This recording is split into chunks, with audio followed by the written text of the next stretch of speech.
Alright, what's going on, ladies, gentlemen, and those who are confused? My name is Pingu, and I want to welcome you to the first episode of Playing Smart with Pingu. That's me. And so what I want this series to be is basically, I want to give you guys tips. I want to break down my videos, tell you exactly what I'm thinking.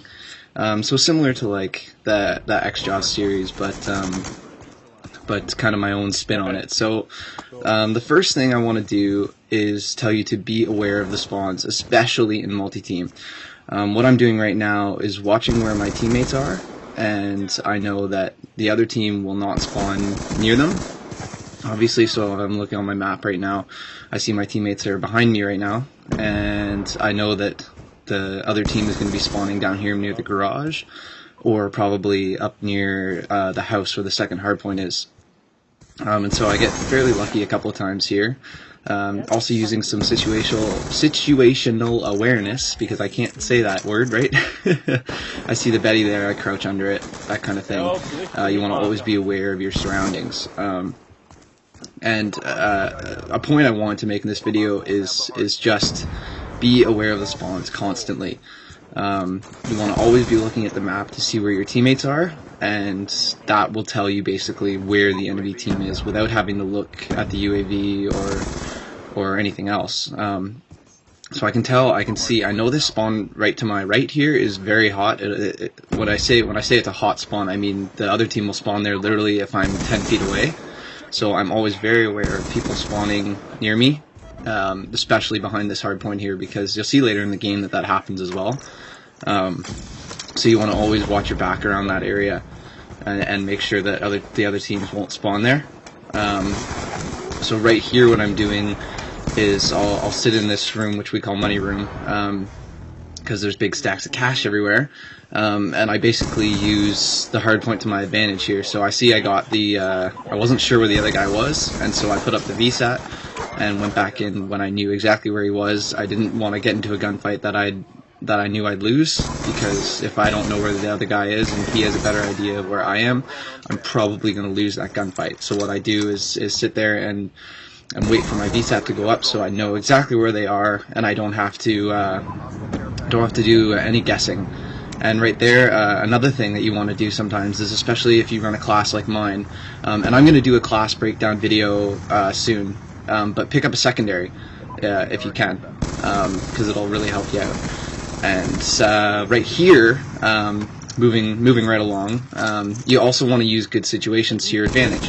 So what I'm doing right here what I was doing right there is using that care package as bait, basically, and letting the other teams come to it instead of just bum rushing it and trying to grab the care package for myself, which I know, it's tempting to do that just in case, it's a good care package or something. But what you want to do is try and use that to get even more kills, because even if I got that care package, I think it was only a hunter killer, so it wouldn't have been worth it dying. It wouldn't have been worth dying for it, basically, is what I'm saying. Oh, excuse me. And here I wanted to point out how to know when to back off. You see I had jelly on my screen there. I knew I was getting shot at. The guy knew exactly where I was, so I ducked into cover and just stayed away, because I can't say enough about knowing when to challenge and when not to. As you'll see right there, I rushed into their spawn and I paid for it, and I wasn't even upset about that death, because I knew exactly what I was doing, and it was stupid. I rushed their spawn too much there, and luck is a huge part of this game. You can't deny that. Like right here, that was just unlucky. Either way I would have died, because my swarm would have killed me. But yeah, and you can see right here coming up the stairs, if I would have been a second later, that guy would have been behind me and he would have shot me in the back. So it's one of those things where you just gotta take everything with a grain of salt, and understand that luck is a huge part, and aim or not is also a huge part of the game. What else do I want to talk about? Oh yeah, the using your teammates to help you out, especially if you've got guys that you know that you're playing with, like not just randoms with no mics. I was telling my buddy Meringue here to check the corners with the AGR, because I thought there were guys camping in this room here. So I said, hey, can you check that room to make sure there's nobody in there, because I didn't want to have to stick my neck out if there was a little robot that could do it for me. So always using your teammates to help you out is a great idea, because it can help them get kill streaks in the process, or help them get kills too. What else do I want to say? UAVs. UAVs are, this game, they're better than they were in Modern Warfare 3, because Ghost has been nerfed quite a bit from the nightmare that was Assassin in Modern Warfare 3. But what I wanted to say is, don't always trust the UAV when it's up. I know I'll even catch myself doing this, where I look at the UAV like it's a VSAT, so I'm assuming that everybody on the map is going to be on the UAV, and obviously that's not the case. So don't always trust it. Make sure you're constantly watching your back and being aware of the spawns, because people with Ghost will inevitably be behind you, because that's where you're not going to be looking. So make sure you always keep your back to the outside of the map, and nobody's going to sneak up on you. And right here, I was kind of, I guess you could say, camping a little bit. But what I like to do is, or what I like to say, like, it's okay to camp a little if you need to. Like, I was one off a VSAT there. I didn't want to take an unnecessary death. It's not worth it. It's not worth taking a death just to try and uphold some kind of standard, like a non-camping standard, or something like that. It's just, that's not how this game works. It's not, and it never will be. Nobody plays this game with honor and respect or anything like that. This isn't real life. This is Call of Duty, and I play to win. So I'm gonna do exactly what I need to do in order to win. And that's my 2 cents on that subject. So. I'm going to keep using the hardpoint to help me get my high streaks, and when I get them, I hold them. And this is a strategy that I don't think a lot of people employ quite a bit. And I think that's just because, if you get a high streak like a swarm or an escort drone like I've got here, you just want to call it in right away, right? But what I do is I'm about halfway to my next VSAT here. And that's why I called my swarm in, is because I'm already on another streak. So I'm hoping that my swarm will be able to get me enough points to get me to my next VSAT, which then I can pull up my gun and start using it. Right here, I tried to shoot that guy with my MSMC that I picked up, but then I realized that gunfight was very unfair and balanced in his favor. So what I did was switch to my LMG, my QBB here, and decided that it was a better gun for that gunfight, since it was a mid-range gunfight, so it's obviously a better gun than an MSMC to be able to take somebody out at long range. So that's what I wanted to say, is use the right gun for the right situation.